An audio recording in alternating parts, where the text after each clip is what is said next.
Hey folks, and welcome back to Glenn and Adrian's Rock Talk. That's Adrian. And that's Glenn.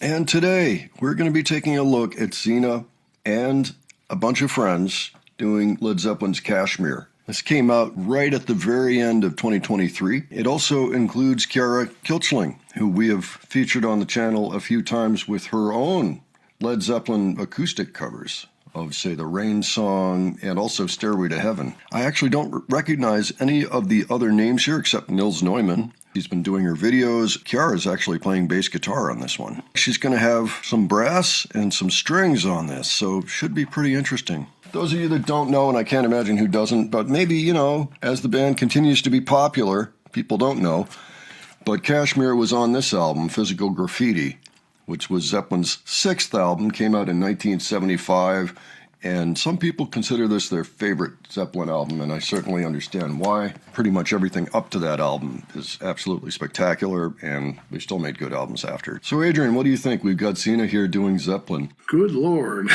Yeah.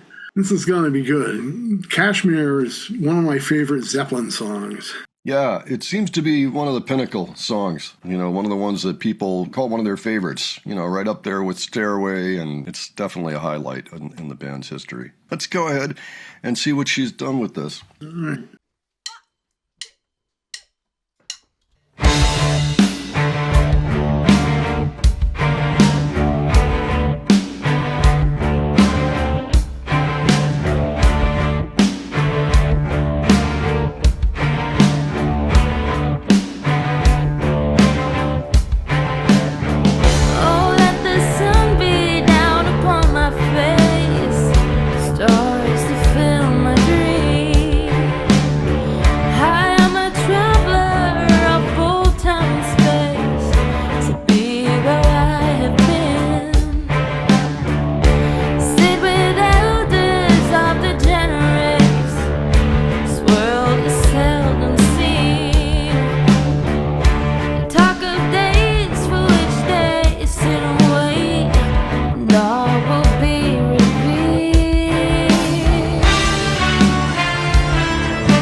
Okay, wow.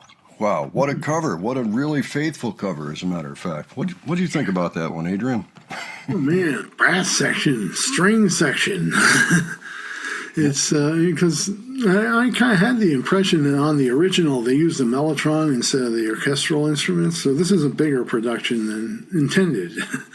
Yeah, I know the strings for sure were a mellotron. They might have had actual brass in there. They did a perfect arrangement of really the original. I mean, they followed every measure just the way Zeppelin did it, like everything. And Sina pretty much got all of the fills that John Bonham did famously on that one. It was nice to hear that too. And there were a few spots there where it's like, well, you know, if you mess up this particular kick drum fill, you might have to start the whole takeover. Wouldn't that be a drag? But it sounds like they did a few takes though there, which is not surprising given the number of people and how long the song is and how it has to remain paced. You know, this is one of those songs where it would be easy to speed up. I'm pretty sure this took place in the Netherlands on her houseboat. It seems to me that's where Sledgehammer was done. You could see the river or the canal right outside. I'm not exactly sure. She does have a video on it. I just don't remember. But yeah, obviously it's on a waterway. They got everybody in there. They had to jam them in there. It's funny how they had the brass going up the stairs, mics on every other step or something, for everybody.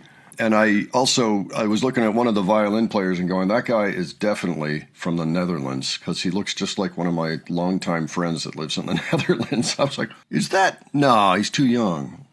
Did he, but they did a heck of a job. Chiara just absolutely destroyed on the vocals. And you'll notice that they had a baritone sax. A lot of it was a droning bass line on the baritone sax. Yeah, they are playing a very faithful rendition of it. It sounds a little different only because the setting here is different, and also we've got an orchestra instead of a mellotron. Yeah, it actually sounded a little bit thin on the bass side, but when you look at how it was recorded by Zeppelin, that's pretty much how they did it. They rely on the low notes coming from whether it was a brass or a mellotron, which makes sense. That kind of tracks, because if you're John Paul Jones and you know you're going to be playing this song live, which they did, you know you're going to be on the mellotron for the most part, Yeah. So you can't be playing the bass guitar while you're on the mellotron. Yeah, it makes sense to use the keyboards for bass part. That's right. Especially for John Paul Jones. Yeah. And also, I mean, John Bonham himself, like the power that he put into his playing, that made up a huge amount of the bass range in the original recording as well. Yeah, someone once told me that drums in the original version were recorded at a higher speed, so they sound lower and slower, played back at normal speed. That's entirely possible. Zeppelin did stuff like that. I think they did something like that for When the Levee Breaks, matter of fact. So they're doing a G minor scale up to the A major. Very sophisticated little riff there. I always enjoyed that one. They did a stupendous job on this one. It was really fun to listen to. You can tell a lot of work went into it. And she had to hire that orchestra. I think I saw somewhere. She said, I hired an orchestra for this song. And that's kind of what's going on here. There's a lot of musicians in there. We had 2 violins, we had a cello, we had 2 violas. So that right there is 5 stringed instruments. And then we had 2 trumpets, a tenor sax, and a baritone sax. So that's a 4-piece brass. So right there you got 9 people. Yeah. And then we had a guitar player and Chiara on the bass guitar and Sina on the drums. That's the whole band. It worked beautifully. I mean, that's the thing, is that particular song as recorded by Zeppelin was unusual, even for Zeppelin, the instrumentation on it. It's kind of a unique track in their catalog. I'd say it was all excellently done. It's an astounding effort by everyone involved. Yeah, it was great fun to listen to. Obviously took some work and they pulled it off. Sounds great. Love it. Well, folks, why don't you let us know what you thought of this? Leave your thoughts below. If you have other suggestions for us, you can leave those as well. And if you enjoyed this video, please give it a like. And if you enjoyed the presentation, please subscribe. All right. So thanks so much for joining us today. We will catch you on the next one. Take care, folks. See you all later.